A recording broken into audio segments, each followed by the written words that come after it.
ওই যে রমজানের লাস্টে আইসা জিব্রাইল বলে গেছে নবীজির কাছে, ইয়া রাসূলুল্লাহ, যে রমজান পেল, এত সুযোগ, এত নেকি, এত অফার, তারপরও যে গ্রহণ করলো না, তার উপরে আল্লাহর লানত, ফেরেশতার লানত। নবীজি বলছে আমিন, হ জিব্রাইল, আমি মুহাম্মদেরও লানত।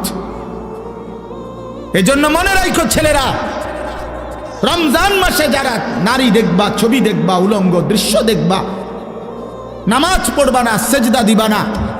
আর যেই সমস্ত মহিলা রমজান মাসে বাজারে মার্কেটে হাটে ঘাটে শুধু জুতা শাড়ি গহনার জন্য ঘুরবে, ওইগুলারে বইল যে তোমাদের উপরে আল্লাহর লানত, ফেরেশতাদের লানত, নবী মুহাম্মদের লানত, খোদার গজব পড়ুক, খোদার লানত পড়ুক, আল্লাহর লানত। এই জন্য আমরা সিদ্ধান্ত নেই, ঠিক আছে ইনশাআল্লাহ, আল্লাহ তাআলা আমাদেরকে রমজানের আগে আগেই রমজানের প্রস্তুতি নেওয়ার তৌফিক দান করেন। আজকের এই বরকতময় মাহফিল আল্লাহ তাআলা কবুল করে নেন।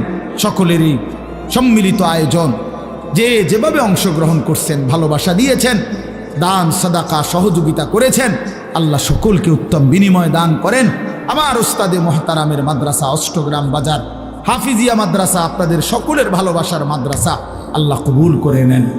আমিন। সুবহানাল্লাহি ওয়া বিহামদিহি, সুবহানাকাল্লাহুম্মা ওয়া বিহামদিকা, আশহাদু আল্লা